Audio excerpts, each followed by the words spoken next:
Single dad janitor catches nanny hurting millionaire's daughter. He snaps instantly. Before we begin, just know, no matter where you are in the world, I'm glad you're here. The marble floors of the Whitmore mansion gleamed under Marcus Chen's careful attention, reflecting the crystal chandeliers that hung like frozen waterfalls from the vaulted ceilings. At 34, Marcus had learned to make himself invisible, a shadow moving through the lives of the wealthy, present but never truly seen. His calloused hands gripped the mop handle as he worked his way through the East Corridor, the same corridor he'd cleaned 5 days a week for the past 8 months. Catherine Whitmore, CEO of Whitmore Industries and one of Boston's most powerful businesswomen, barely acknowledged his existence. She was always rushing, phone pressed to her ear, designer heels clicking against the floors he'd just polished, her tailored suits a armor of success. Her 5-year-old daughter Sophia was different. The little girl with dark curls and enormous brown eyes would sometimes peek around corners, watching Marcus work with a curiosity that reminded him painfully of his own daughter, Lily, who was 6. But lately, Sophia had changed. The light in her eyes had dimmed. Marcus noticed things others missed. It was a skill he'd developed over years of being overlooked. He saw how Sophia flinched when Jennifer, the new babysitter, touched her shoulder. He noticed the little girl's reluctance to enter rooms where Jennifer waited. He observed the forced smiles and the way Sophia's small hands trembled during meals. Marcus had tried to convince himself it was none of his business. He was just the janitor, the cleaning guy who needed this job desperately. Single parenthood wasn't cheap, and Lily's asthma medication costs kept climbing. He couldn't afford to lose this position, not with the insurance benefits it provided. So he kept his head down, cleaned the floors, emptied the trash, and tried to ignore the growing unease in his gut. Jennifer Morrison had been hired 6 weeks ago, recommended by one of Catherine's business associates. She was efficient, professional, with impeccable references. 28 years old, blonde, always dressed impeccably. She seemed perfect on paper, but Marcus had learned that paper could lie. He'd seen the way Jennifer's smile never quite reached her eyes. He'd noticed how her gentle voice in Catherine's presence became sharp and cold when she thought no one was listening. It was a Thursday afternoon in late October when everything shattered. Marcus was cleaning the playroom on the 2nd floor, a room filled with expensive toys that Sophia rarely touched anymore. The autumn sun streamed through the bay windows, casting long shadows across the hardwood floors. He could hear Jennifer's voice from the adjacent bathroom, that saccharine sweet tone she used when Catherine was nearby. "Come on, Sophia. We need to wash your hands properly. You're such a messy little thing." Marcus continued scrubbing a stubborn stain on the floor, trying to focus on his work. But then he heard it. A small whimper, quickly stifled. His hand stilled on the mop. The sound came again, louder this time, followed by Jennifer's voice, no longer sweet. "Stop being such a baby." I said, "Hold still." The slapping sound was unmistakable, sharp, deliberate. It echoed in Marcus's chest like a gunshot. For a moment he couldn't move, couldn't breathe. Then Sophia's cry, pure, terrified pain, shattered his paralysis. Marcus didn't think. He didn't calculate the consequences or consider his job or worry about overstepping boundaries. He simply moved, his body acting on an instinct older than thought. The bathroom door flew open under his hand and the scene before him turned his blood to ice. Jennifer had Sophia pinned against the sink, her manicured fingers digging into the child's small arm. Sophia's face was streaked with tears, red marks blooming on her pale cheek.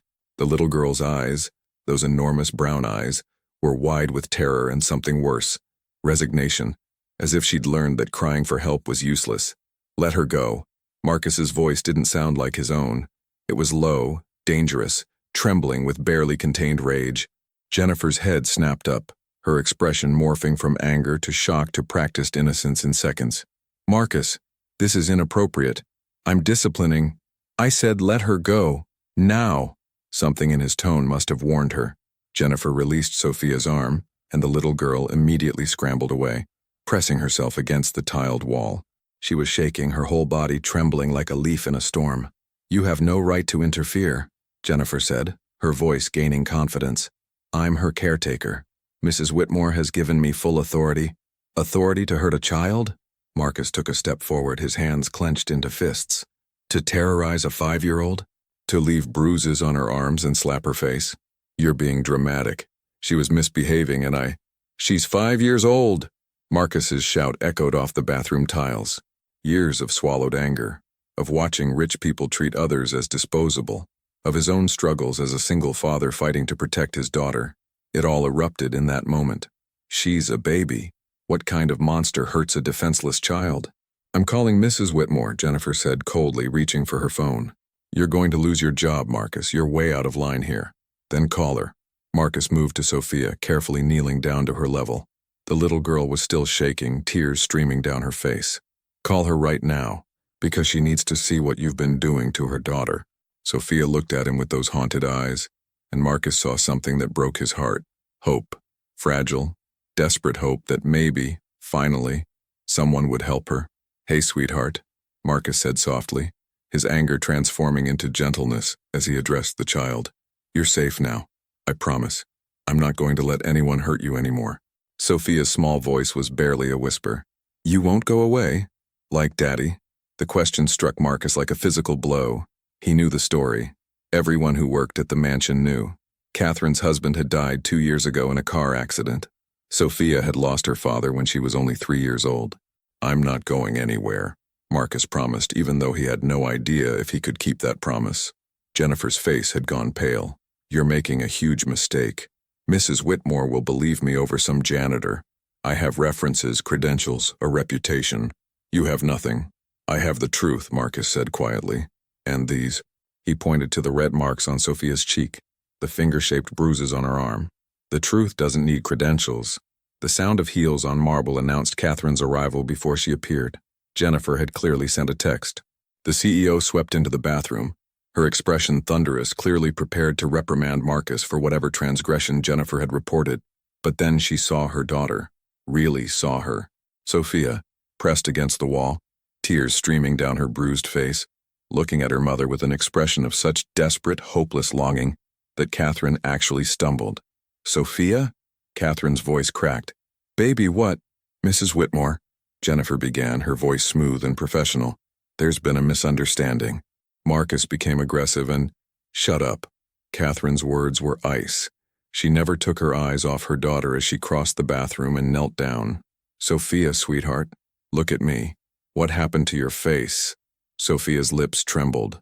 She looked at Jennifer, then at Marcus, then back at her mother. Marcus could see the war playing out in that 5-year-old mind. The fear of telling, the desperate need to be believed, the terror of making things worse. It's okay, Catherine whispered, and Marcus heard something in her voice he'd never heard before. Raw, aching love mixed with dawning horror. You can tell me. I promise, whatever it is, you can tell me. Jennifer, Sophia's voice was so small. She gets mad. When you're gone. She says I'm bad. She says I make everything difficult. She hits you? Catherine's hand was shaking as she gently touched the mark on Sophia's cheek. Sophia nodded, and that single gesture seemed to shatter something in Catherine. The powerful CEO, the woman who commanded boardrooms and made million-dollar decisions without flinching, looked absolutely destroyed. How long? Catherine's question was barely audible. Since she came. 6 weeks. 6 weeks of suffering in silence. 6 weeks of terror while her mother worked late, traveled for business, built an empire, completely unaware that her daughter was being abused in her own home. Catherine stood slowly, turning to face Jennifer. Marcus had seen Catherine angry before. He'd witnessed her demolish incompetent contractors and lazy employees with razor-sharp words. But this was different. This was cold, controlled fury that was somehow more terrifying than any explosion. Get out of my house, Catherine said quietly. Right now. If you're still on my property in 5 minutes, I'm calling the police. And Jennifer, I have security cameras throughout this house. I'm going to review every single second of footage from the past 6 weeks. Jennifer's face went white. Mrs. Whitmore, if you would just listen. 4 minutes. Jennifer grabbed her bag and fled. Her footsteps echoed through the mansion, followed by the distant slam of the front door. Silence fell over the bathroom, broken only by Sophia's soft crying. Catherine picked up her daughter, holding her close, rocking her gently. I'm so sorry, baby. I'm so sorry. Mommy should have known. Mommy should have protected you. Marcus stood awkwardly, suddenly very aware that he'd just inserted himself into an intensely private moment. He turned to leave, but Catherine's voice stopped him. Wait. He froze. You saw what was happening? Catherine asked, still holding Sophia. I suspected, Marcus admitted. I saw signs. The way Sophia acted around Jennifer, the way she'd changed. But today I heard. He swallowed hard. I heard Jennifer hit her. And you intervened. I couldn't not. Catherine looked at him over Sophia's dark curls. Really looked at him for perhaps the first time. You could have walked away. Pretended you didn't see. Protected your job. No, Marcus said simply. I couldn't have. Not when a child needed help. Something passed between them in that moment, an understanding, a recognition. Catherine nodded slowly. Thank you for having the courage to speak up when I was too blind to see what was happening in my own home. Marcus wanted to tell her it wasn't her fault, that abusers were skilled at hiding their true nature, that she couldn't have known. But the words stuck in his throat, because part of him was angry. Angry that Catherine had been so consumed with work that she'd missed her daughter's suffering. I should go, he said instead. No, Catherine said firmly. Please, stay. Sophia. She looked down at her daughter. Sophia, sweetie. This is Marcus. He's the one who helped you. Can you say thank you? Sophia lifted her tear-stained face from her mother's shoulder and looked at Marcus. Thank you, she whispered. You were brave. Marcus felt his own eyes sting with unexpected tears. So were you, Sophia. So were you. But as he left the bathroom, his hands were still shaking, because he knew this wasn't over. He'd made a scene, challenged authority, stepped way outside his role, and in his experience, even when you did the right thing, there were always consequences. What he didn't know was that the consequences would change all their lives in ways none of them could possibly imagine. And the connection between Marcus and Sophia ran deeper than anyone realized. Much deeper. The rest of that Thursday passed in a blur. Catherine canceled all her afternoon meetings, something that shocked her entire staff, and spent hours with Sophia. She'd called her family pediatrician, who came to the house immediately. Dr. Patricia Reynolds had been treating Sophia since birth and was horrified by what she found. Minor bruises in various stages of healing. Old marks on Sophia's back where Jennifer had apparently grabbed her roughly. Evidence of consistent, calculated abuse. I'm required by law to report this, Dr. Reynolds said quietly, after Sophia had finally fallen asleep on the couch, exhausted from crying. Child Protective Services will need to investigate. I understand, Catherine said, her voice hollow. She sat beside her sleeping daughter, one hand gently stroking Sophia's dark curls. I want a full investigation. I want to know how I missed this. I want to know how someone I trusted could. She couldn't finish the sentence. The guilt was crushing her, a physical weight pressing down on her chest. She'd built a billion-dollar company. She'd been featured on Forbes' list of most powerful women. She'd given keynote speeches about leadership and success. And she hadn't noticed her own daughter being abused. Marcus had been told to go home after giving a statement to the police officer who'd responded to Catherine's call. But that evening, as he picked up Lily from the after-school program and made her dinner, he couldn't stop thinking about Sophia's terrified eyes, about the resignation in them, the expectation that no one would help her. Daddy, you're quiet, Lily observed, pushing her mac and cheese around her plate. His daughter had inherited her mother's perceptiveness along with her asthma. Did something bad happen? Marcus looked at his 6-year-old daughter, at her innocent face and trusting eyes. He thought about what he would do if anyone ever hurt her. The rage that had consumed him in that bathroom flooded back. Something bad did happen, he said carefully, but I stopped it. I helped someone who needed help. Like a superhero? Lily's eyes widened with excitement. No, sweetheart, just like a person doing what's right. Mommy used to say that doing right is the hardest thing, Lily said softly, and Marcus felt his heart clench. His wife, Melissa, had died 3 years ago from complications during what should have been routine surgery. Lily had been only 3, the same age Sophia was when she lost her father. Your mom was a smart woman, Marcus said, pulling Lily into a hug. That night after Lily was asleep, Marcus sat at his kitchen table in their small apartment staring at his phone. He had 17 missed calls from other mansion staff members. Word had spread fast. He listened to the voicemails, some supportive, some warning him that he'd made a powerful enemy in Jennifer, who apparently came from a wealthy family with connections. But one voicemail made him sit up straight. It was from Catherine's assistant. Mr. Chen, Mrs. Whitmore would like to meet with you tomorrow morning at 9. She's giving you a paid day off. Please come to her private office at the mansion. This is regarding today's events. Marcus barely slept. He kept replaying the scene, wondering if he'd done anything wrong, if he could have handled it better. But every time he closed his eyes, he saw Sophia's bruised face and knew he'd do it all again exactly the same way. Friday morning, Marcus put on his best shirt, which wasn't saying much, and drove to the mansion. The gate guard waved him through with a respectful nod that surprised him. The house staff usually treated him as invisible as he was to the Whitmores. Catherine's private office was on the 3rd floor, in what used to be the master bedroom before she'd converted it. Marcus had cleaned it dozens of times but never really looked at it. Now entering as a guest rather than invisible staff, he took it in. The wall of windows overlooking the garden, the elegant desk, the photos of Sophia at various ages displayed prominently. Catherine stood by the window, wearing jeans and a simple sweater. It was jarring to see her dressed casually. She looked younger, more human, and utterly exhausted. "Thank you for coming," she said, turning to face him. "Please sit down." Marcus perched awkwardly on one of the leather chairs facing her desk. She sat across from him, and for a long moment, neither spoke. "I reviewed the security footage last night," Catherine finally said. "All of it. Every interaction between Jennifer and Sophia over the past 6 weeks." Her voice cracked. "I watched my daughter being systematically terrorized and abused. I watched her spirit break piece by piece, and I watched myself walk past it all, completely oblivious." "Mrs. Whitmore." "Catherine," she interrupted. "Please. I think after yesterday we're past formalities." "Catherine," Marcus corrected awkwardly. "You couldn't have known. Jennifer was careful. She only showed her true face when she thought no one was watching. You knew. You suspected." "I noticed things," Marcus admitted. "Changes in Sophia's behavior. But I'm not a parent in her life. I was just the janitor." "You're not just anything," Catherine said fiercely. "You saw what I should have seen. You protected my daughter when I failed to. Do you know what that makes you?" Marcus shook his head. "A hero, whether you want the title or not." "I'm really not," Marcus said, uncomfortable with the praise.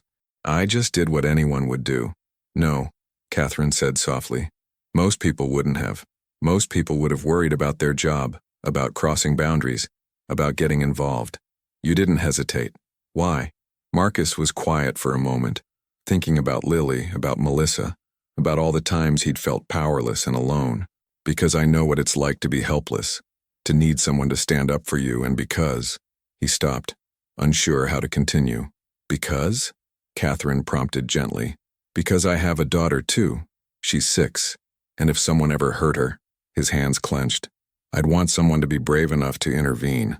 Understanding dawned in Catherine's eyes. "You're a single father. My wife died 3 years ago. Medical malpractice, though we couldn't prove it. So yeah, it's just Lily and me now." "I'm sorry," Catherine said, and she sounded like she meant it. "I lost my husband 2 years ago, car accident, so it's just Sophia and me too, I thought." She laughed bitterly. "I thought I was handling everything. Running the company, raising my daughter, being strong. I thought I was doing fine." "You are doing fine," Marcus said. "You had no way of knowing Jennifer would—" "I should have made time," Catherine interrupted, her voice breaking. "I should have put my daughter first. I should have been there for dinner instead of working late. I should have noticed her nightmares. I should have questioned why she suddenly hated bath time. I should have been a better mother." The raw pain in her voice was something Marcus understood intimately. He'd felt the same guilt when Melissa died, wondering if he could have somehow prevented it if he'd missed warning signs. "You're a good mother," Marcus said firmly. "Bad mothers don't cancel everything to be with their daughters. Bad mothers don't cry over security footage. Bad mothers don't blame themselves for the actions of an abusive person. You made a mistake in trusting the wrong person, but that doesn't make you a bad mother, it makes you human." Catherine wiped her eyes roughly. "Sophia asked about you this morning. She wanted to know if you were okay. She was worried Jennifer might have gotten you in trouble." Marcus felt something warm bloom in his chest. "She's a sweet kid. She wants to thank you properly, and so do I." Catherine opened a drawer and pulled out an envelope. "This is a bonus, a substantial one, for what you did." Marcus stared at the envelope like it might bite him. "I don't want money for helping a child." "It's not payment for helping," Catherine said quickly. "Consider it hazard pay. You confronted an abusive person. You put yourself at risk. You deserve compensation. I really don't need—" "Marcus." Catherine's voice was gentle but firm. "You told me you have a daughter. You're a single father working as a janitor. I'm not saying that to be cruel, but I know what the wages are. I know you probably struggle sometimes. Let me do this, please. For Lily, if not for yourself." Marcus thought about Lily's upcoming 6th birthday, about the bike she wanted that he couldn't quite afford, about the copay on her asthma specialist that had been killing him. His pride warred with practicality, and practicality won. "Thank you," he said quietly, taking the envelope. "There's something else," Catherine said. "I want to offer you a different position. Head of security. Better pay, better hours, health insurance with better coverage." Marcus blinked. "I don't have security experience. You have something better. Integrity. You have instincts that saw danger everyone else missed. You have the courage to act. That's what I need." My entire security team missed Jennifer's abuse. The cameras recorded everything, but no one was watching. I need someone who actually pays attention. Someone who cares. Marcus didn't know what to say. It was more money than he'd ever made. Better hours meant more time with Lily. Better insurance meant her asthma treatments would be covered. "Think about it," Catherine said. "You don't have to decide now, but I'm serious about the offer." A soft knock interrupted them. The door opened, and Sophia peeked around it, still in her pajamas, clutching a stuffed rabbit. "Sweetheart, I thought you were resting," Catherine said, immediately crossing to her daughter. "I heard Marcus's voice," Sophia said shyly. "Is he in trouble?" "No, baby. He's not in trouble. He's a guest." Sophia looked at Marcus with those big brown eyes, no longer quite so haunted. "Can I talk to him?" Catherine glanced at Marcus, who nodded. Sophia walked over slowly, hugging her rabbit. She stopped in front of his chair, looking up at him with heartbreaking seriousness. "Thank you for stopping Jennifer," Sophia said. "She was really mean. She said nobody would believe me if I told. She said Mommy would be mad at me for lying." Marcus felt rage surge again at the psychological abuse on top of the physical. "Your mommy would never be mad at you for telling the truth, and people will always believe you when you're brave enough to speak up." "Were you scared?" Sophia asked. "When you yelled at Jennifer?" "Terrified," Marcus admitted. "But sometimes being brave means doing the right thing even when you're scared." Sophia nodded solemnly, processing this. Then unexpectedly, she hugged him. It was brief, awkward, but it meant everything.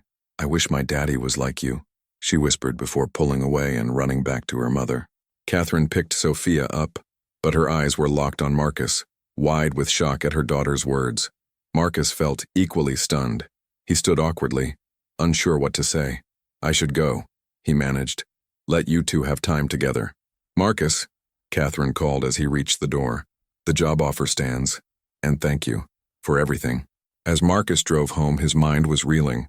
A new job, better pay, better insurance, and Sophia's words echoing in his head. "I wish my daddy was like you." He thought about his own daughter, about how lucky he was that Lily was safe and healthy and loved. He thought about Catherine, drowning in guilt that wasn't entirely her fault. He thought about Sophia, who would carry scars from this experience, but who'd also learned that sometimes help comes when you need it most. What Marcus didn't know was that his decision to intervene had set in motion a series of events that would unravel secrets buried for years, that Jennifer's abuse was only the tip of a much darker iceberg, and that the connection between his family and the Whitmores was about to be revealed in the most shocking way possible. In his apartment that night, as he tucked Lily into bed, she asked him about his day.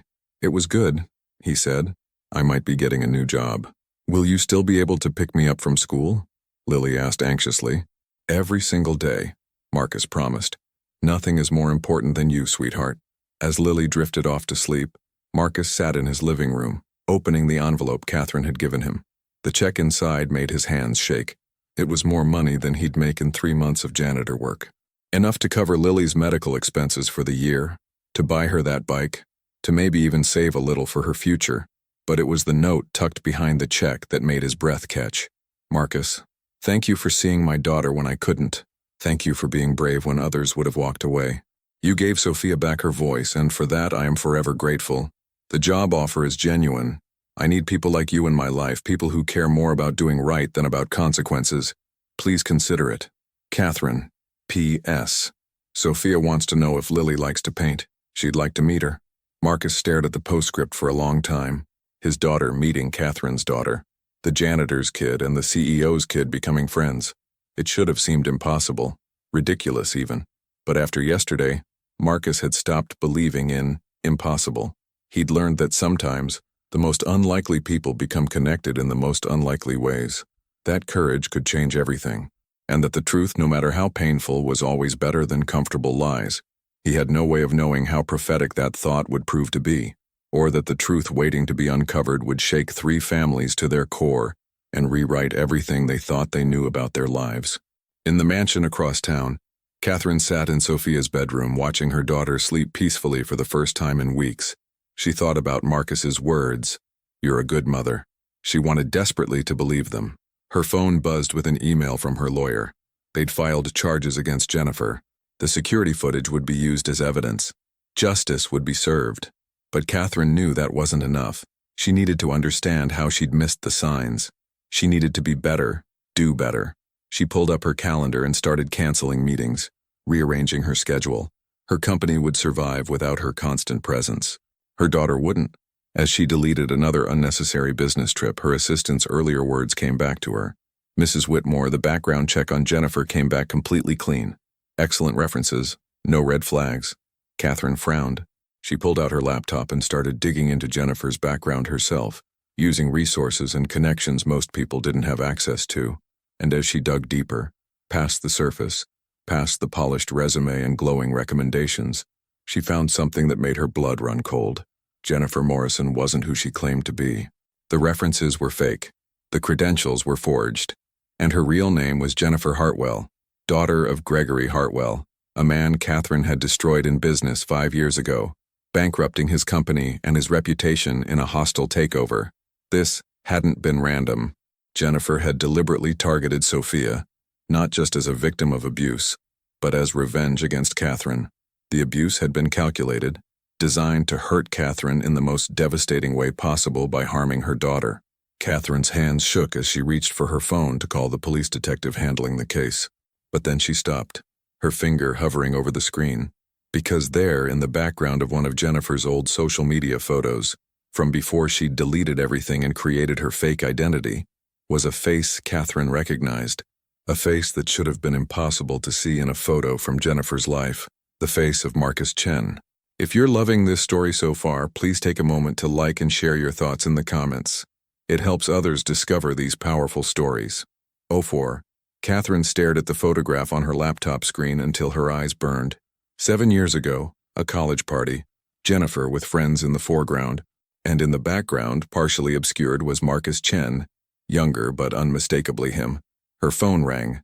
Detective Sarah Martinez from Boston PD. "Mrs. Whitmore, we've discovered Jennifer Morrison's real identity. Jennifer Hartwell, Gregory Hartwell's daughter. Does that name mean anything?" "I destroyed his company 5 years ago," Catherine said quietly. "This was revenge." "Exactly. Mrs. Whitmore, there's something else. We found an old photograph. Marcus Chen appears in the same photo as Jennifer from 7 years ago." Catherine's blood ran cold. "What are you saying?" "I'm saying we need to investigate their connection. Until we do, maintain distance from Mr. Chen." After the call, Catherine sat in darkness, her instincts warring with doubt.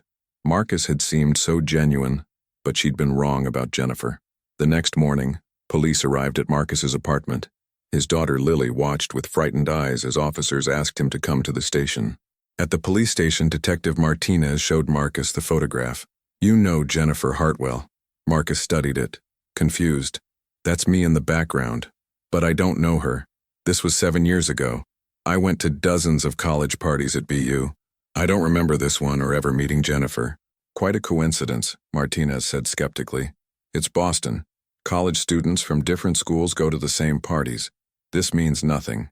Marcus leaned forward. "Detective, I have a 6-year-old daughter.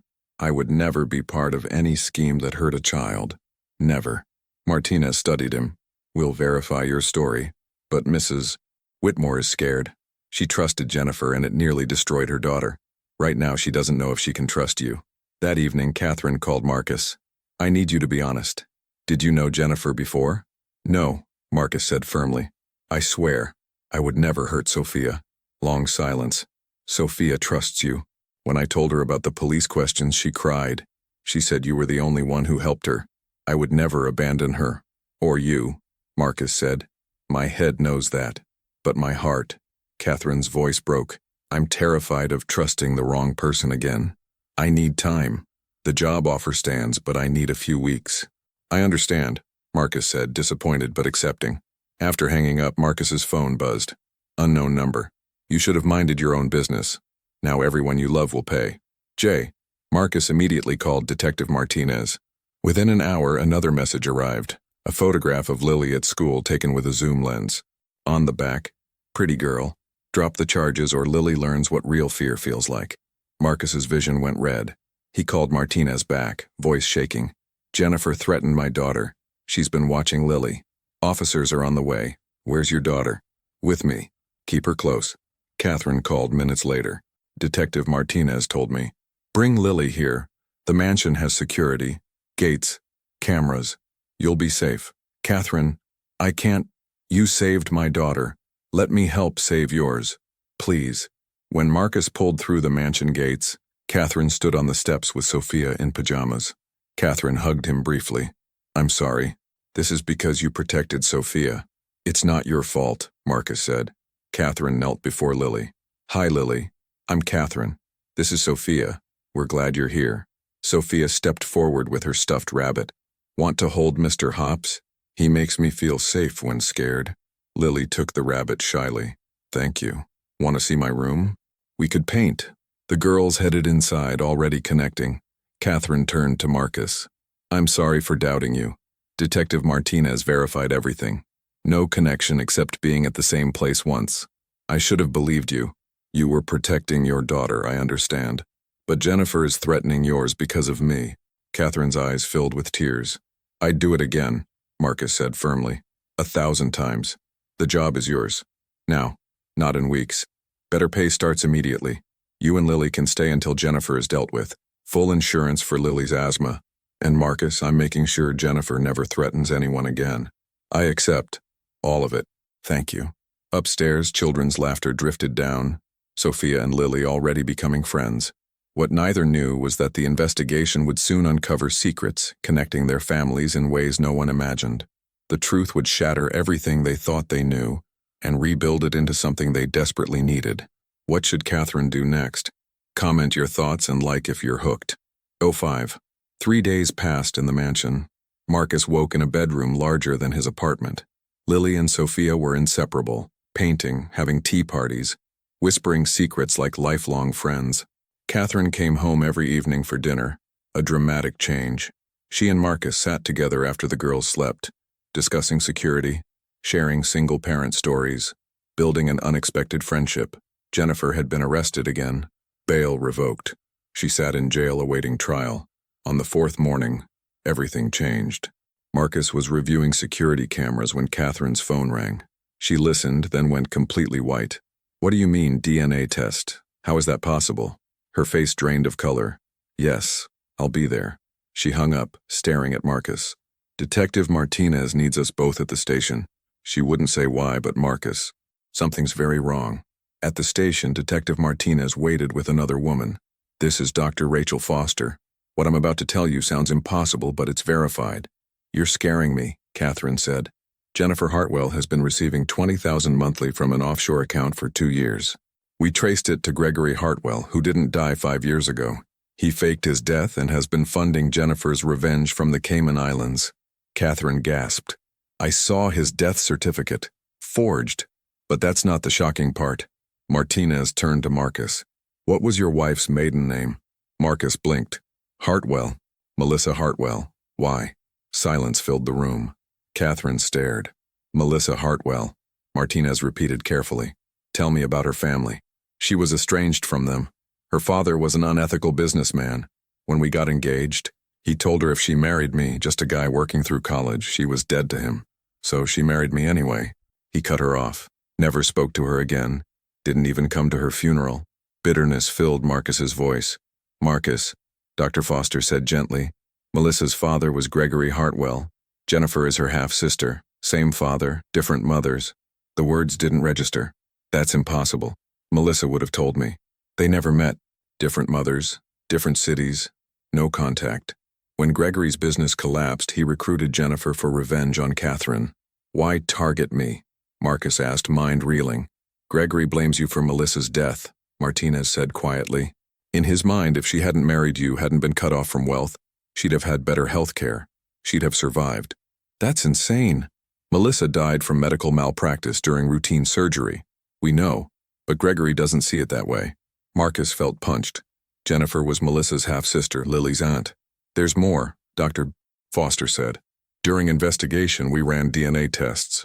Mrs. Whitmore, 5 years ago when you got pregnant with Sophia, you used IVF, correct? Catherine flushed. Yes, after 3 years trying. Why?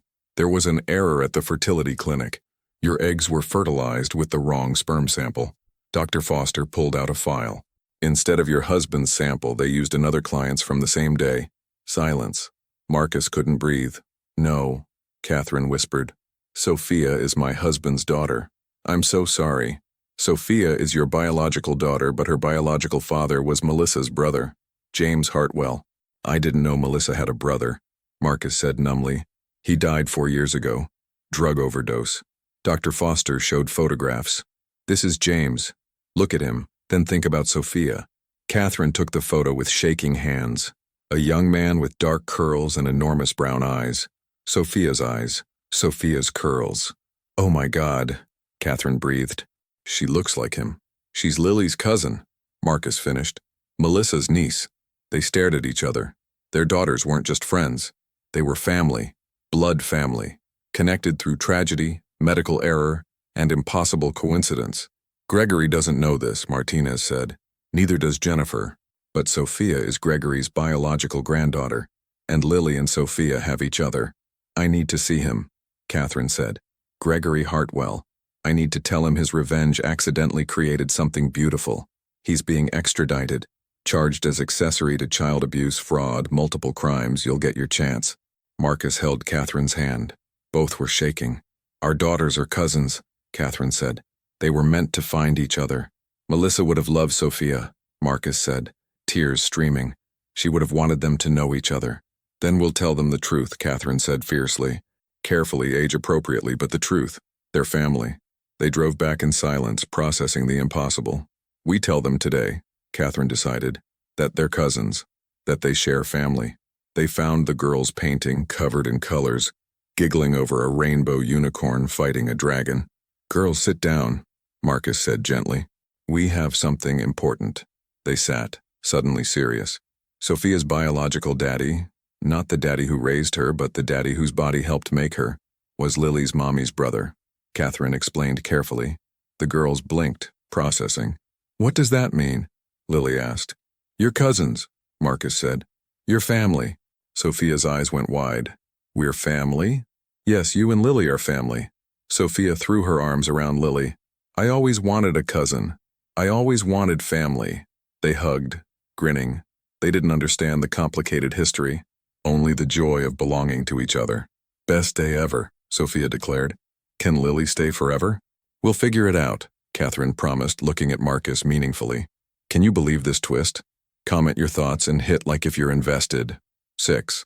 2 months later, Gregory Hartwell sat in federal court, looking aged and diminished. Jennifer sat separately, refusing to look at her father. She'd realized he'd manipulated her grief into a weapon. Marcus and Catherine sat together, united. They'd spent countless hours talking about loss, love, second chances, about how their daughters had decided they were sisters. Catherine had enrolled Lily in Sophia's school, paying tuition without fanfare. The judge called order. Charges were read. Child abuse, conspiracy, fraud, threats. Evidence was overwhelming. Security footage, texts, the photograph of Lily, testimony from Marcus, Catherine, and Sophia, who bravely told about Jennifer's cruelty. The courtroom broke when Dr. Foster testified about DNA results, about Sophia being Gregory's biological granddaughter, about how his revenge caused him to abuse his own grandchild unknowingly. Gregory's face went white. He looked at Sophia between Catherine and Marcus, truly seeing her for the first time. Dark curls like James, brown eyes like Melissa. No, he whispered. That's not possible. She's your granddaughter, the judge said coldly. And you conspired to have her abused. You're a monster. Jennifer received 8 years. Gregory received 15. He'd likely die in prison, destroyed by his own hatred. As guards led him away, Gregory looked back. I'm sorry, Melissa. I'm so sorry. But Melissa wasn't there. Only Marcus was, feeling nothing but contempt for the man who'd let his wife die and tried to hurt his daughter. Outside, reporters swarmed, but security kept them back. In the car, Sophia curled against Catherine while Lily held her hand. "Is it over?" Sophia asked. "Yes, sweetheart," Catherine said. "The bad people can't hurt us anymore. Can we have ice cream?" They laughed, tension breaking. Yes, definitely ice cream. At the ice cream shop, as the girls ate sundaes and chattered, Catherine turned to Marcus. "I want to ask something big. You can say no." Marcus's heart pounded. "Okay. Move in permanently. You and Lily. Not as my employee, though you're still head of security, but as family, as partners raising these girls, as two people who found each other after hell." Marcus stared. "Catherine, I'm not proposing. Not yet. We barely know each other in some ways.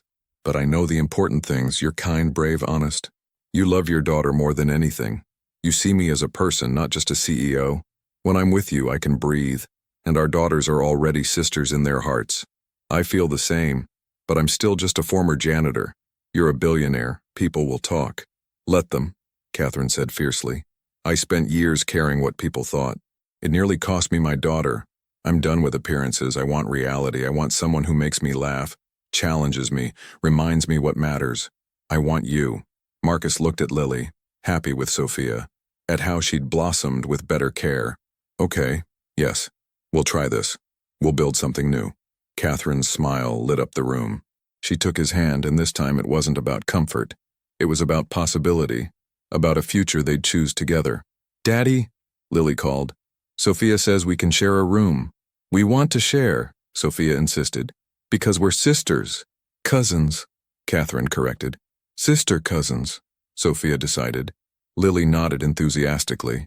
Marcus and Catherine laughed. Why not?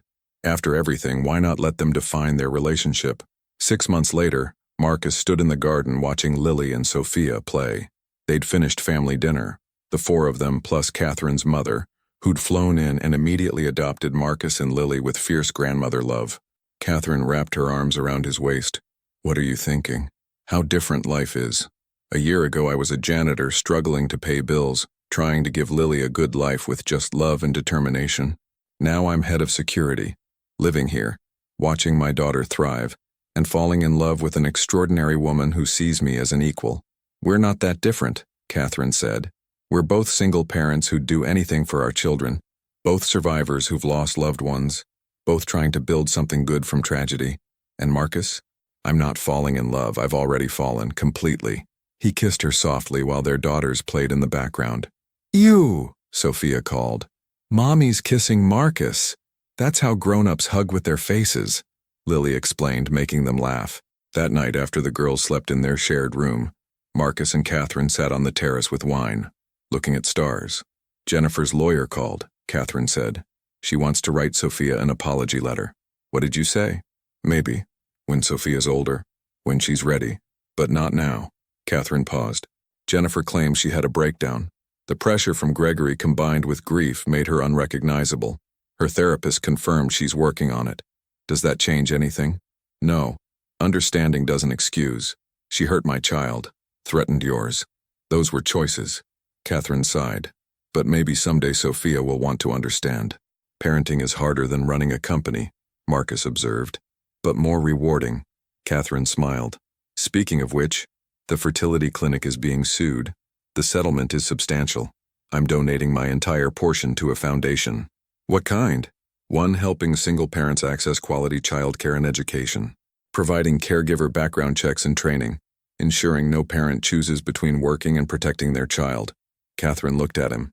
"I'm calling it the Melissa Chen Foundation, to honor your wife, if that's okay." Tears stung Marcus's eyes. She would be so proud. "I also want a scholarship fund at BU in her name, for students working through school with family responsibilities. Students like you were." "Like I was," Marcus corrected. "Not anymore. No, you're the man who saved my daughter, showed me real integrity, helped me rebuild into something authentic. You're the man I want to spend my future with. Always," Marcus promised. "For as long as you'll have me." They sat in comfortable silence, hands linked, watching stars. Inside, their daughters slept peacefully, safe and loved. The past couldn't change. Melissa was gone.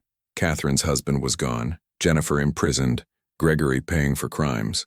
but the future stretched ahead, full of possibility. Marcus thought about that day when he'd heard Sophia scream and decided to intervene.